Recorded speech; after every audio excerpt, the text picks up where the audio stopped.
Horregatik, bai. Ez da, grabatzen, segi ateraren eta horrela gaia... A ver... Zuzeneko kontua dira, igualmente, bai. Nik uste dut egin bat duzenuka moduren bat hori berriz bilatzeko izan delako oso... Joango gara, interesgarri. Hor soinua hobetzeko moduren bat lortzen. Baina ez dira geratzen hain ongi. Ja, zantzuten, lasai. Lasai moldatuko gara, ze liadarekin hasi garen, ez da? 3 orduko musikal bat egiten badugu, egun batetik bestera berdino, gauza berdina egin dezakegu, hori, gauza lasaiak egin ditugu. Eskerrik asko. Berarte. Jo, ez elia da, osea, astea horrela, ez? Lehenengo kamarak ez du funtzionatzen, gero mikroak Da lehenengo aldia, lehenengo gonbidatuan naiz. Bai. Orduan, kamera bat etzegi bien hasieran, gero mikroak ez dakiz bueno, bai, hasta halako gauzatenok egin ditugu. Lehendabiziko aldia beti da problematikoa. Gidatzen hasten dena beti lehenengo egunean kalatzen zaio autoa, lehenengo egunean joten zarenean klasea ematera, seguramente ez dakize kagada egingo zenun, osea, que ya está. En fin, kronometro hori martxan jarri behar da? Jarriko dugu, eta venga, martxan.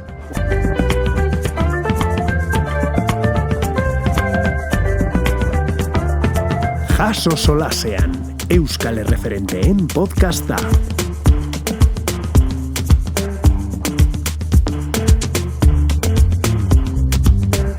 Hemen gaude, Oian Isaac Vega Mas jaunarekin, eskerrik asko gure etortzeagatik Oian, eta mila esker lehenengo gonbidatu izateagatik, Jaso Solasean podcastean, Euskal Erreferenten podcasta, eta horrela zaitu guztu, Euskal Erreferentetzat. Hori oin dar, responsabilidade gehiegi, ez, referente izendatzen euro, baina niretzat da, plazera bat hemen egotea, ezagutzen du pixka bat, zuek egiten duzuen lana, batez ere musikalaren mundutik, ze hor bat egiten dugu, ez, nik egite ditudan hainbat gauzen artean, eta egotea hemen, eta flipatu dut, daukazuen hemen infrastrukturarekin, plato hau, superpolita jarrita, eta ilusioa batez ere. Xumea bai badugu ilusio honekin, eta bueno, nor zara Oian? Maniaz bergaratuko tipo bat, zein musikarekin maite minduta dagoen, txiki-txikitatik gustatzen zait musika eta ikuskizunak orokorrean, hau da, audiovisualak diren edozein produktu izan dadila antzerki bat, txotxongiloa, pelikula bat, telebista irratia denetarik txikitatik gustatu izan zait beti, eta sortea dut, lortu dudalako lan egitea gustatzen zaidan horretan. Behin ez dakit nortzen, baina Txinako filosofo batek esan zuen lortzen baduzu lan egitea gustatzen zaizun horretan, ez duzu sekula lanik egingo. Eta bueno, egin batean esan dezaket ez dudala sekula lanik egin orduan. Bueno, sortekoa zu, ez? Nik ere sortea dut eta lan egiten du gustatzen zaidan irakaskuntzan, eta bueno, orain ere farandularen munduan nolabait ere asetuta sentitzen dut honekin, ez? Jo, eta gainera, musika ikasketakoa dituzu, komunikazio audiovisualari ikasi duzu, nolabait bideratu duzu hain zuzen ere farandularen mundu horretara, ez? Salsero izateko mundu horretara? Bai, porque txikitatik nire gurasoek sorte handi izan dut, gurasoek ere babestu naute, ez da erresa esatea aita edo ama bati, ni nahi dut artista izan hola edo ni nahi dut ez dakit telebistako aurkezle izan edo antzerkiak egin, ama edo aita bati beti hor alarma gorria pizten zaio halako batean, eta gehiago, oraindik ere estigma batzu daudelako hor martxan gizartean edo uste batzuk ez direnak beti betetzen, zuko egin karrera bat edo egin doktoratu bat edo egin nolako zerbait, gero ikusi nola dagoen merkatu laborala ere, doktoratuak 1.000 euristak eta gero ikasi ez duen zerbait 4.000 euro kobratzen, osea, kontuz horrekin. Bueno, babes bat bai izan dut, eta bai utzi zidaten hasieratik argi, esaten, zu izan nahi duzuna, babestuko zaitugu, baina esfortzua egin beharko duzu. Lehen esan dut, gustatzen zaizun horretan lan egiten baduzula, ez duzula lanik egingo, hori holan da, baina esfortzua bai dago hor. Eta esfortzua zen da ikasketetatik, argi eta garbi. Orduan, ikasi nituen bikarrera, ikusentzunezko komunikazioa, gero ikasi nuen publizitatea eta harrelaman publikoak, eta paraleloki kontserbatorioan ere ikasi nuen musika ikasketak egin nituen. Perkusio, ez da? Perkusio eta pianoa. Klasikoan aritu zinen? Klasikoan aritu naiz urte askotan, bai, eta gero beste hildo batzuk ikutu ditut, blues mota adibidez, edo roka eta bar, baina bai, ikasi nuen kontserbatorioan musika klasikoa, nire musikalak ere beti, oinarritu ditut beti, oso koraletik dator eta oso mundu klasikotik, ez eta gauza modernoagoak ere egin ditugu, pop, dance eta denetarik. Begira, askotan aurreiritziak zer direnez, askotan ikusten ditugu plazan musika jartzen, DJ lanetan, ez, eta jendeak pentsatu dezake, ez, esan, honek jartzen du musika, eta sorketa mundu hori, ez, osea, askotan zen DJ leporatzen zaie beti besteen musika jartzen dutela, ez, eta nik iruditzen zait, ez dela lehenengo batere erreza den lan bat, niri tokatu zitzean hemen udan prestatzea, eta eskatu nion DJ den lagun bati laguntza, porque asmatzea kantekin eta momentuekin, eta ez da batere erreza, ez? Batetik ez da ezer itxusia edo ez da ezer ezkorra DJ batek besteen kantua jartzea. Ze profesionalki egiten denean, kantu hori egin duen artistak dirua kobratzen du. Osea, nik ez diot inori ezer kentzen, nik eman egiten diot, eta artista hori ados dago nik jartzearekin. Ze nik jartzen duan bakoitzean, nik playari ematen dio da bakoitzean, tip horrek dirua eskuratzen du. Izan Euskal Herritarra, izan kanpoko, izan Pitbull, Shakira, edo Zetak. Dena delakoa. Orduan, alde batetik ez da ezer eskorra. Bestetik, jakin DJ baten alderdiri zaiera playari edo nork ematen dio. Eta musika guzti hor daukazu Spotifyn, ez duzu DJ bat behar. Zaiena da jakitea zer jarri, non eta zein momentutan. Eta gero jakin noiz moztu eta noiz jarri. Kantu batek 4 minutu irauten baditu ezin dituzu 4 minutuak jarri, plaza bat dantzarazteko. Eta gero eduki behar duzu, publikoarekiko hartu eman izugarria ez duelako zerikusirik arratsaldeko 4ak izan, 10ak izan edo gaueko 3ak izan. Gaueko 3etan ja ez dago 15 urtetik berako jendea. 3etatik aurrera ja normalen etxera joateko ordua dute. 3etatik aurrera jende mota bat duzu, modu batean daude. Igual ere alkohola dago erdi bitartean, igual 10etan ez dagoena. Ez da gauza bera egotea Iruñean, San Ferminetan, non kanpoko jendea dagoen eta inkluso euskalduna ez dena atzerritar piloa dagoelako, edo Hernaniko txosnetan egon, edo Barakaldoko txosnetan. Ze soziologia Euskal Herrian aldatzen da herri batetik bestera. Hemen gertatzen den bezala, ez da berdina egotea hemen Zizurren, edo egotea gero Badoztainen, ez dauka zerikusirik, ez? Zuk diozun bezala, nolabait ere, izan behar duzu begi klinikoa ez, ikerketa soziologikoa egiteko eta zer dagoen eta zer behar den momentu bakoitzean aztertzeko, ez? Soziologikoa baino, psikologoa izan behar duzu. Psikologoa erabat, ze nik eskontzetan egiten dut lan ere bai esate baterako, eta eskontzetan psikologoa izan behar duzu ikusteko jendea, ulertzeko jendea eta horren arabera jartzeko musika bat edo beste bat. Beste aldean ere tokatu zaizu egotea eta uler dezakezu ez. Erabat. Claro. Oso ongi, txoritxo batek esan dit, zure haurtzaroan, zuk lehen aipatu duzu zure aita garrantzitsua izan zela, zure maisua izan zelako garai batez, ezta? Bai, ni txikitan aita izan da nire maisua 6 urtetan, 4-5 urte nituenetik 9 urte eduki arte. Zen nire aitak fundatu zuen Angiozar da Bergarako auzo txiki bat, eskola txiki bat. Eskola txikia, Euskal Herrian badira hainbat herri, baina bereziki Gipuzkoan edatu diren eskola mota batzuk dira, zeintzutan gela bakarrean, edo asko jota 2 gela eduki ditzakete, 2-3 urteko aurrak nahasten diren 10 edo 12 urtera arteko, DBH arteko aurrekin. Nola bideratzen da hori? Txokoen bitartez, eta badu bere abantaila. Aur txikiak lehenago ikasten du, bere nivelari dagokiona baino azkarrago hainbat kontzeptu handiari kopiatu nahi diolako, hori etxeetan ikusten da, 2 seme-alaba baino gehiago dituztenek, txikiek beti handiari kopiatzen diola. Referente bezala, ez? Eta referente den horrek, bere kontzeptuak ere repasatzen ditu txikiari azaltzerako orduan. Orduan, nire aita batzutan sorpresaz, 6 urterekin topatu dume bat, ostras, honek badak irakurtzen eta idazten, noiz ikasi du, bidean, ez? Gero ere, oso ruralak diren toki txikiak dira normalean, eta orduan, ingurumenarekin ere bai, nire aitak ez du erabili liburu bakar bat ere, esplikatzeko ume bati zer den zuhaitza, sustraia, zurtoina, edo esplikatzeko zer den ugaztuna eta zer den hegazti bat. Juten ginen baserrira, eskursio txiki bat egiten genuen, bertan dagolako, eta ikusten genuen hortuan zer zegoen. Inkluso eskolak berak zuen bere hortu propioa, eta animalirik ez dugu izan eskolan, baina oioa, untxia, txerria han geneukan, baserritan. Ni eze kaleko mia izan nintzen, naiz, baina lagunen artean bat zeuden bezatzu baserritik zetozenak, eta beraien baserritara juten ginen, eta beraiek erakusten ziguten arro, beraien animaliak eta bar, jakiteko zer den. Zepolita hori, guk badugu hemen gure baratza txikia, eta etortzen dira, ikaslea joaten dira, salseatzera baratzarekin ere, eta txokoena, ipatu duzuna, iruditzen zait oso polita guk ere hemen egiten dugu, igual adina desberdindutan ez, bakoitza bere mailan, baina, bakoitza bere interesen arabera txoko desberdinetan aritzea ez, ze polita den, eta irakaslearen rola aldatzen ari den heinean, ezen, gaur egun irakasleak nire iritziz ez dira ja arbelan dena azaltzen duen irakasle hori ez, da oraintxe bertan dira gidariak, eta deskubritu arazten dizutenak zer interesatzen zaizun eta nondik nora joan behar duzun, ez? Bai, hor zaiena da, lehen DJ-arekin aipatu dugun bezala, eta normala den bezala, zerbait berria etortzen denean, da orekan lortzea, ez?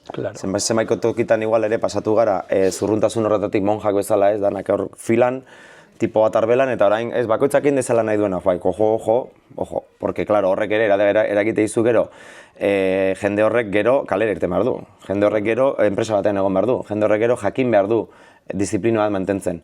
Eta batzutan, pekatu da beste aldera juten, hori ere ikusi izan dut nik. Orduan, oreka mantentzea da kontua.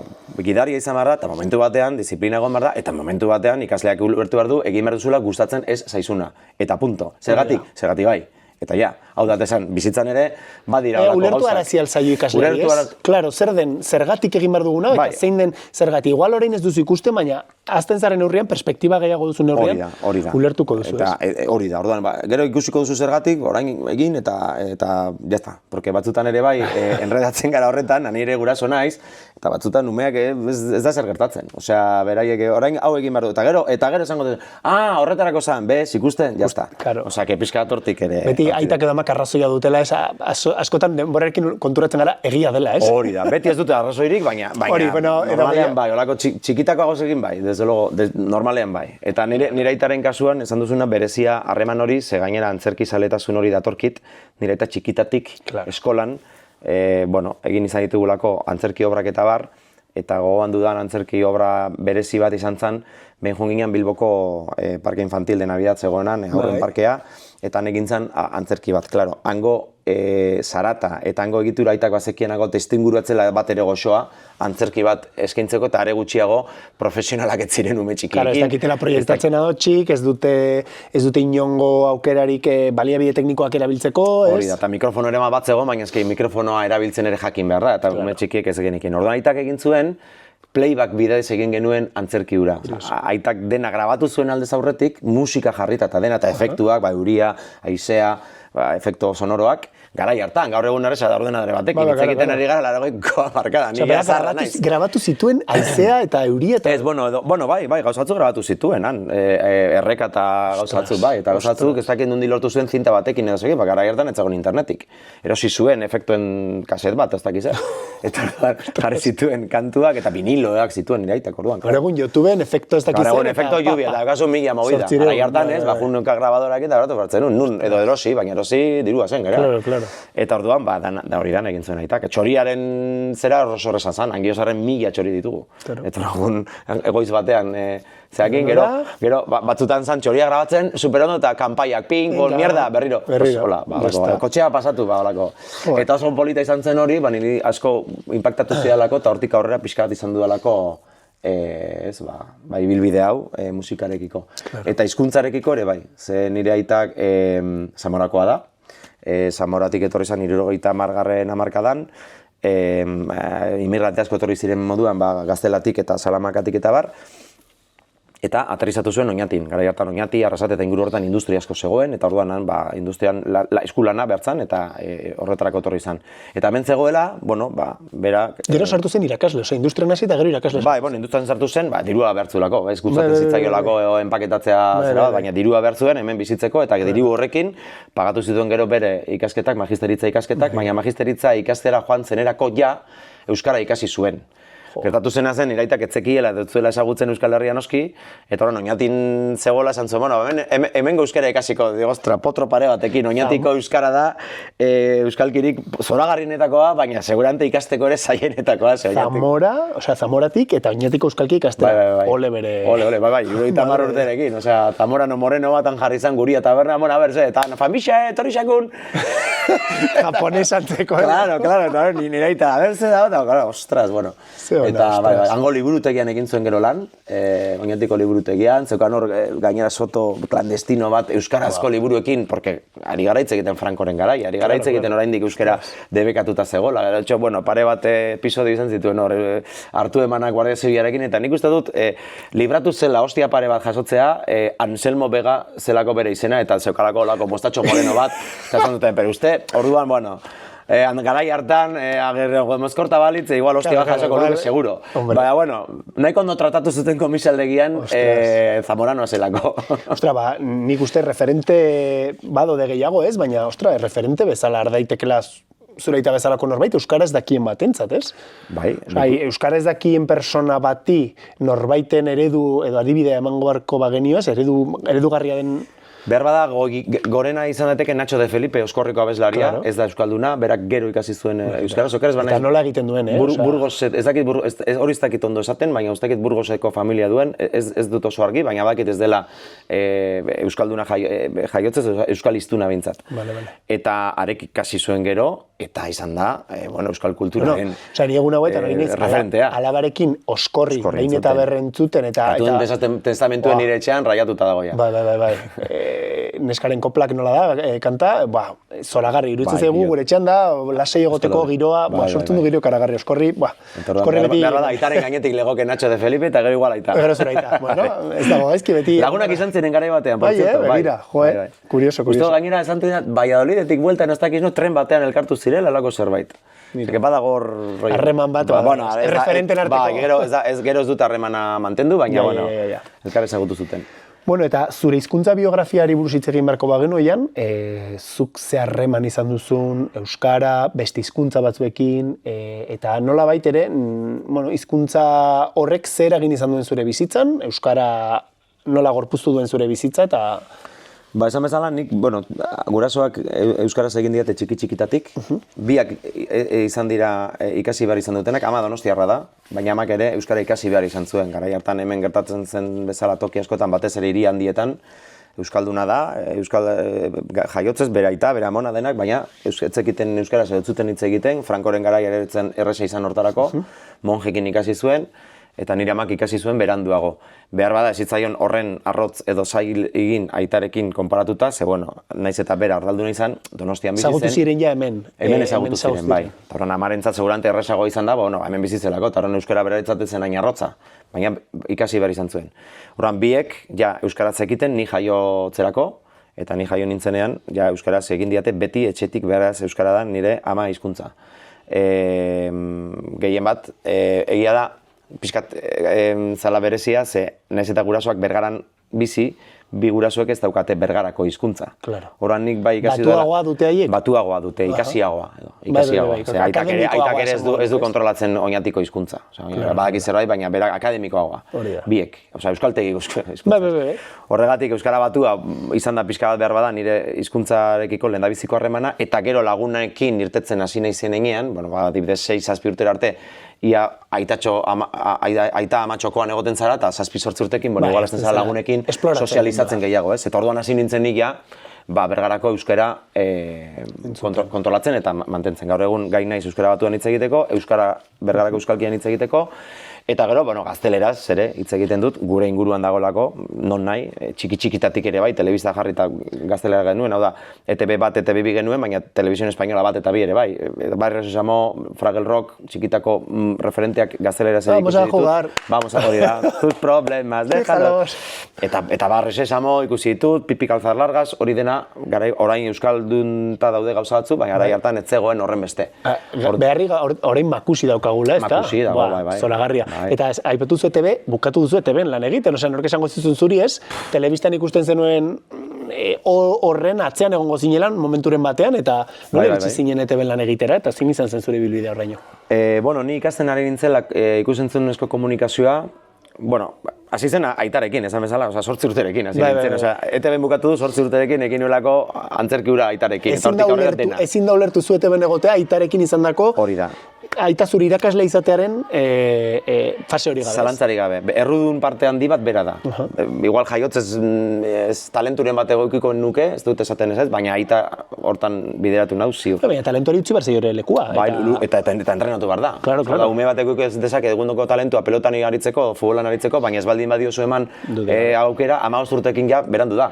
15 urterako ja, futbolari bat profesional izan behar baduen bedu, 8 urterekin ja destakatu behar du. Bestela ja, ez da. Eta hemen ere gauza bera gertatu da. Gero DBH-en egin nuen ere eskolan korto bat, laburmetrai bat, horrek ere ja, areagotu zuen oraindik ez esponentzialki nire grin hori. Eta gero, ikusentzunezko komunikazioa hasi nintzenean ikasten, hasi nintzen Goiena Telebistan, Goiena Telebista da gure Baiarako telebista lokal bat, programa bat egiten, hango beste 3 lagunekin, Atxabaltako eta Oñantiko beste lagun batekin, Xeleberri deitzen genion. Teleberri zegoen Euskal Telebistan guk Xeleberri, hau da ziren momentuko notiziei eman buelta eta pixkat katxondeoaren bidez. Modu xelebre batean kontatzea. Pizkatzen, garai hartan, zegoen El Informal programa Telecincoan oso ona zen. Ez zitu garela, gure belaunaldikoak ez zitu garela programa horren humorearekin. Eta humorearen, inflexio puntu bat izan da. Eta originala izena, xeleberri, gustatzen zait. Pero izan zen El Informalen kopiada bat bezala, eta hor hasi ginen, eta gu ginen... Ez salaketari jarri, Ez, ja. Gainera, ja preskribituta dago, ja, delitua 20 urte pasatu dira. Eta han hartu eman zoragarri bat zegoen, zeutzi ziguten plato bat nahi genuen egiteko, beraiek aprobetxatzen zuten gure lana doan egiten genuen guztia. Eukitzeko programazio bat, eta orduan hartu eman... Edukia, ez, askotan. Hartu eman horretan, gero ja, hasi ziren zerbait pagatzen, hasi ziren reportere moduan bidaltzen, eta orduan juten ginen informatiboetan, ari ziren ja, kazetari profesionala lanean, eta guen ginen pixka bat parakaidistak ere, hor, saldinbankiak, juteko, ematen ziguten, asteburu osoan egiten genuen lan, asteburu osoa, 50 euro asteburu osoa lan egitearen truke. Garai hartan, niretzatzen dirutza bat, ze nengoen enkantau. Eta gainera, juten nintzen etxera, gustatzen zitzaidan egin, nahi nuen egin, eta 4 asteburutan 200 euro zen dituen. 200 euro 18 urtekin, aberatsa, bai. Eta orain dela 20 urte. Claro. Orduan, zan gauza bat zoragarria. Goiena izan da, beste klik bat nire bizitzan. Izan ere, ikusentzunezko komunikazioa bukatu nuenean, bekadun izateko daude casting batzuk, hau da 40 ginen kasean, ia denok nahi dugu joan bekadun izatera Euskal Telebistara, beste hainbat toki daude ere bai, baina da pixka bat la joya de la corona, ez? Baina 7 postu bakarri daude, 40-rentzat. Eta ni nintzenean castinga egitera, akordatzen naiz, ez zidatela castinga egiten bukatzen utzi. Hasi nintzen egiten, eta garai hartan zegoen Jaime Otamendi zuzendari bezala. Bale. Zu ja telebistan ibilita zaude, zer? Bueno, bai, ezke doa 5 urte goienan. Bale, jazta. Eta sartu nintzen barrura, castinga bukatu gabe. Hor bi gauza daude, edo bukatzen duzu, edo zaizu ez... Bueno, claro. Bi aldetara joan daiteke ez, edo ez digu balio, edo, ostra, jazta, bi hitzekin badakigu... Hori da, jendea profesionala da eta ez dago denbora galtzeko. Eta horren amar izan nion, ez didate utzi, eta amar arduratuta. Amar arduratuta, ez dute utzi, igual ez desan nahi du, baina txabal, ez duzu balio. Eta nizan, badakit baietz, porque bere begirada izan da baietz.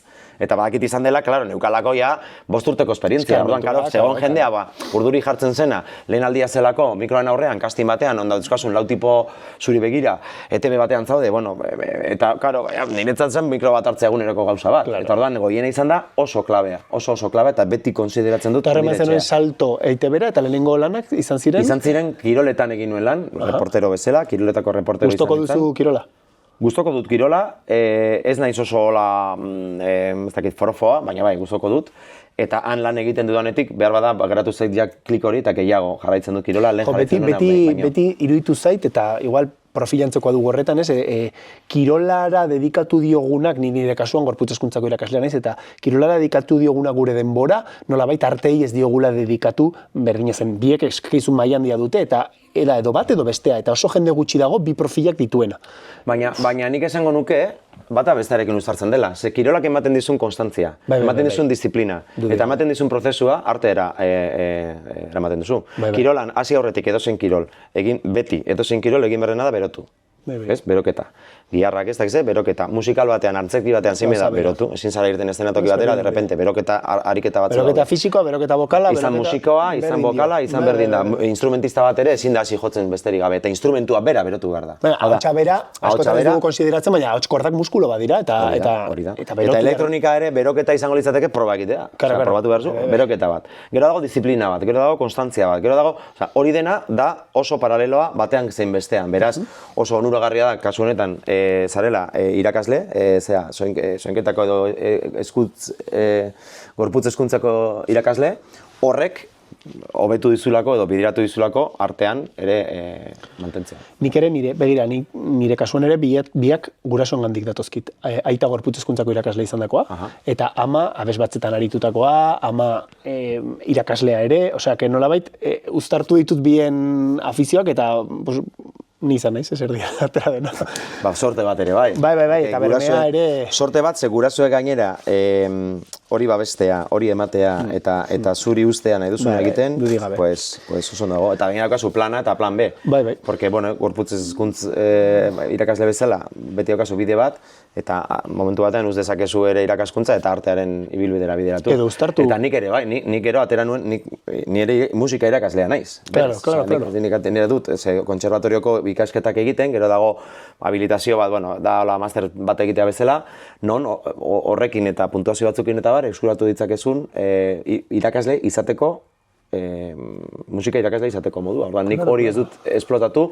Egon izan naiz, egon nintzenen kiroletan, egon nintzenen pare bat urte pixka bat horre, transizio bezala, kontratua bukatu zen ETB-en, eta gaztean hasi aurretik pare bat urte egon zen, nik musika eskola batzutan egon nintzela lanean musika irakasle bezala.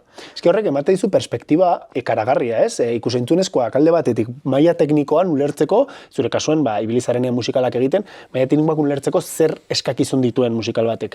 Beste alde batetik, musika ikasketak. Beste alde batetik, ibilizara telebistan, eta jarri zara nolabait oholtza gainean esate baterako, ez? Aurrean eta atzean. Atzean, hori da, bi gauzetan, eta orduan, perspektiba horre guztiak nolabait eraman zaitu izatera zuzarena, ez? Eta zuri bilbidea da markatu duena zu norzaren gaur egun. Obiedade bada, baina ez dakit, badirudi dena pieza guztia joan direla poliki-poliki, enkajatzen zuzo den lekura. Egia da, esaten dela, ez dakit euskaraz nola esaten den, seguramente egongo da esamesa zoragarri bat, baina gaztelera zirtetzen zait. El que mucho abarca, poco aprieta esaten da. Nik gertu zei berdin. Baina... Instrumentoekin ez jotzen bat ere. Bai, nik ere instrumento, ez naiz, ez dut destakatu parte bakarrean ere ez, baina guztiak elkarturik eraman haute izatera naizena. Eta orduan egiten dudana, egin dezaket ere perspektiba horrekin, adibidez, DJ lanetan, lehen esan duguna, ez? DJ-ari askotan egotzi izan zaio, ez? Bakarrik jartzen duzue besteen kantuak edo besteen musika. Bueno, eske besteen musika jartzea ez da eskorra. Profesionalki egiten baldin baduzu lan hori, beste horrek sortu duen artista horrek dirua eskuratuko du. Nik egiten dudana dirua ematen dio artista horri, beti, ez gaeren bitarez. Orduan, bai izan atzerrikoa, Pitbull, Shakira edo hemen Euskal Herrikoa, Zetak. Nik jartzen dudan bakoitzean play Zetaken kantu bat, Peio Reparazek dirua kobratzen du. Hori horrela da. Orduan, jakin behar da, eta zailena da, eta hor dago kontua ze playari ematea eta musika eukitzea, hori oso erresa da, ze Spotify dugu guztiok edo YouTube. Zailena da, jakitea zer musika jarri, zein momentutan, segun eta non zauden, segun eta zein publiko mota daukazun eta bar. Horan, perspektiba hori lortu dut, egin ditudan gauza hoiekin guztiekin. Soziologo punto bat ere izan bai, eta inkluso psikologo bat. Aratago jongo nintzateke, soziologotik ja psikologoraino, zezuk ikusi baruzu ja jende hori zer nahi duen nolakoa den, eta ja badakit. Osa, zu etorri orduko kantu eskatzea, digo, si ya sé lo que me vas a pedir. Garunak irakurri, ez? Zeuneko egun. Eta duzuna dinarekin eta bizi izan duzunarekin, eskatu behar didazu, ez dakiz zer. Hori da. Sarri. Tal cual, eta badakit. Ez azke, generazioa, zure janskera, inkluso horrazkera, hori denak erakuste dizu. Eta hori guztia, perspektiba hori lortzen duzu, gauza ezberdinak egiten. Bai. Zein da zure kantua? Oian Begaren kantua? Oian Bere kantua Black or White, Michael Jackson. Zer hona den? Michael Jackson nire ustez izan da artistarik kompletoena. Michael Jackson eta Freddie Mercuryn artea nengoke.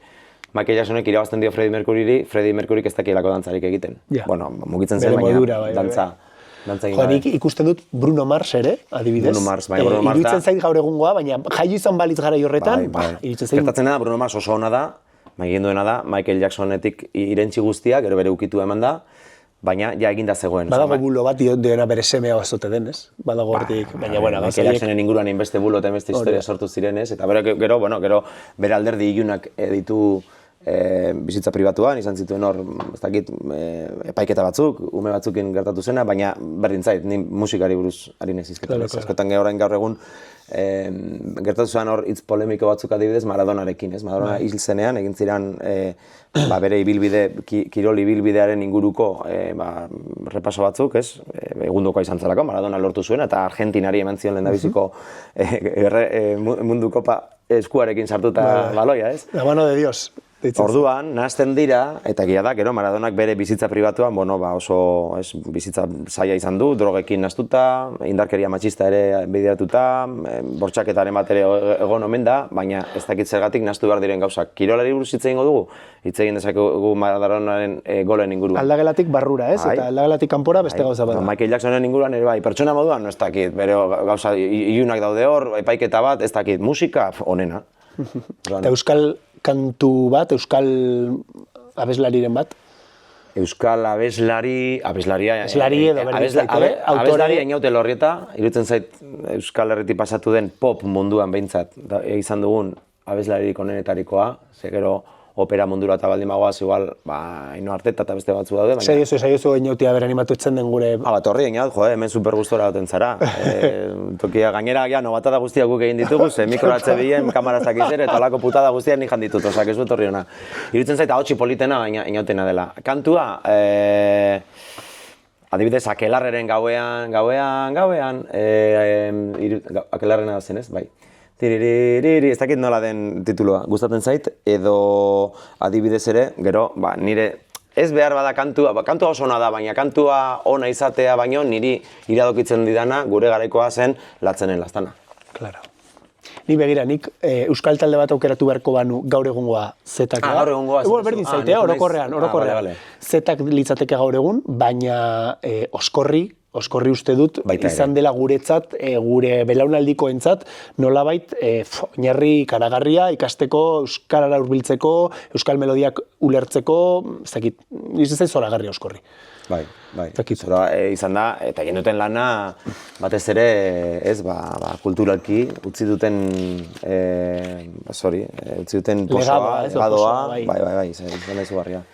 Bueno, azken bi kontutxoak,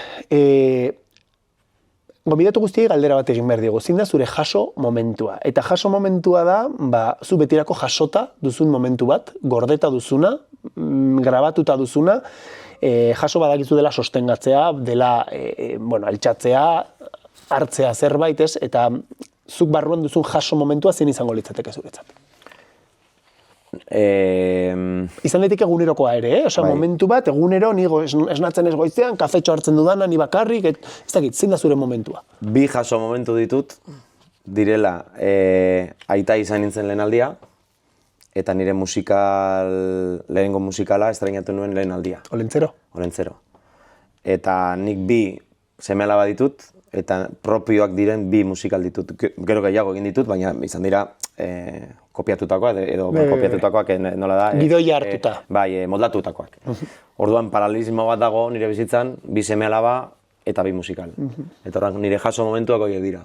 Ni horrekin, nik bete dut. Esaten dute egin behar dela liburu bat idatzi, zuhaitza landatu eta semea bat euki, ezta? Semea badaukat, zuhaitza asko landatu ditut aitaren hortuan, eta liburua ez dut idatzi, baina suposatzen du musikal libreto bat idaztea liburu bat dela. Ontzat hartzen dut hori. Nik ere ontzat emate dizut, irutzen zait zoragarria, ere, oso polita. Eta, bagoaz, azkeneko testa azkar batekin. Aber, Oianek zer erantzuten digun, zer erantzuten diguzun testa azkar honetan, bale? Lehenengo galdera, mundu adimen artifizialaren laguntzaz, edo denok baserrian autokontsumoa biziz teknologiatik at. Adimen artifizialarekin, ezin dugu geratu, mundu aurrera doa. Egun bat ikasle moduan edo irakasle moduan? Ikasle moduan, beti. Vale. Beti bihurri, ala beti zuzen jokatu? Beti zuzen. Normalean. Galdera pixka komplikatuagoa da. Zer gustatuko litzaizuke gehiago ikustea gazteen artean? Gehiago ikustea? Bai, zer nahiko zenuke edo gutxiago gazteen artean? Bai, amorru gutxiago. Amorru gutxiago. Bai. Zure bizitzan leku bat aukeratu beharko bazenu, bizitzeko eta egoteko, gaur egun zauden lekua edo... Bai, Donostian bizi naiz eta toki zoragarria da esan. Ez naiz ere oso... Igual da topiko bat, baina bizitzan toki bat nire familiarekin edo zen tokitan. Nire seme-alabekin ondo nago zen tokitan. Kolore bat, zure janzkerarako aukeratu baduzu kolore bat, betirako jantzita joateko kolore horrekin. Zein aukeratuko zen? Beltza, oso elegantia da. Elegantia ez da. Elegantzia bezala, ez iluntasun bezala. Bai. Ze janari dedikatuko zenioke beti dako zure buruari? Ze janari? Bai, ze likagai. Home, zindakin ze hilko nintzateke, baina hamburguesa bat. McDonald'seko hamburguesa txerri horietako bat pilo gustatzen zait. Pasa tonto ez naiz eta noizean behin bakarrik jarra daiteke, baina aukeran, oso gustatzen zait. Edo txuleta hon bat, baina, karo, egunero hori jengo banu, akabo. Egin guztut galdera trampa. Irakurri, film bat ikusi, ala musikal bat ikusi. Musikal bat ikusi, ez dago tramparik hor. Gainera... Trampa banekielako erantzuna esan nahi. Gainera egingo nuke, orden hori alderantzizkoa. Musikal bat ikusi, pelikula bat ikusi, eta irakurri. Home, gero, depende, depende liburua, depende musikala. Musikal oso onak eta oso txarrak daude, eta liburu oso onak eta oso txarrak. Bale, hau etzagoen galderetan, zure musikali gogokoena zein da? Nire musikal gogokoena. Ostra, galdera zaila.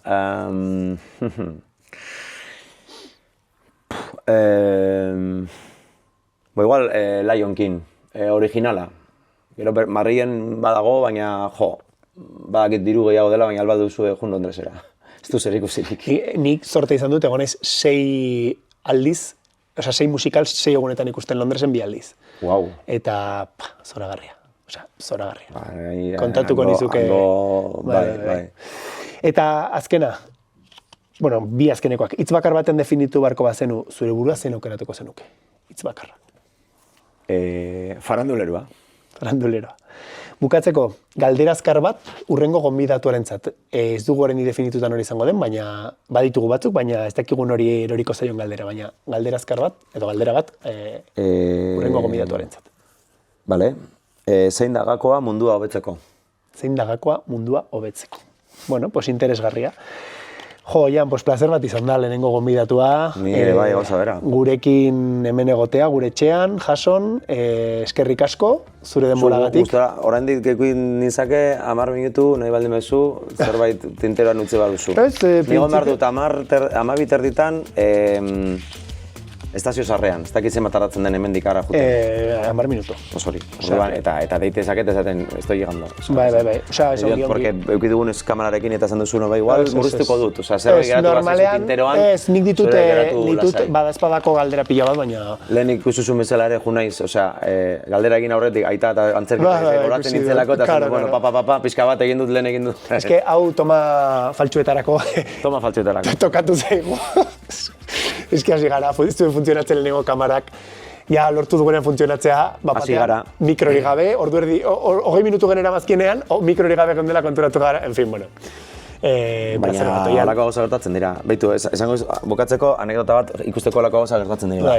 5.000-6.000 pertsonaren aurrean, ibilaldi batean, nin nengoen DJ moduan, ez dakit nuntzan, ez gogatzen, irten eszenatokira, eta musika tope, jendea goia, hartu mikroa, arratsaldeon, noba. 2 edo 3 teknikari hor makurtuta, beltzez jantzita, aurre atzera beste mikro bat eman, auta beste, kablea, begiratzen danak astoratuta txingurria, tiki, jendea erditxiztuka ezaten segertatzen da, ni horrela egiten, jode, ez da posible. Egundoko emankizuna dana petatuta goraino, ez doala mikroa, eta repente ikusten dut, hostias, klot, ofea mikroa. Eta 20 urte darabiat irratian, 20 urte telebizan, eta on-off, behitu ze gauza xumea, ze tontokeri, eta 4 tekniko bueltaka, kable hartu bestea jarri, eta on. Esan nienean on, ia hori, halako gauzak gertatzen dira, edo zentokitan, zekizta. Bueno, pues eskerrik asko zuri, eskerrik asko, eta ia zuen musikala ikusteko aukera dudan. Pues espero. Agenda da nire problema. Claro.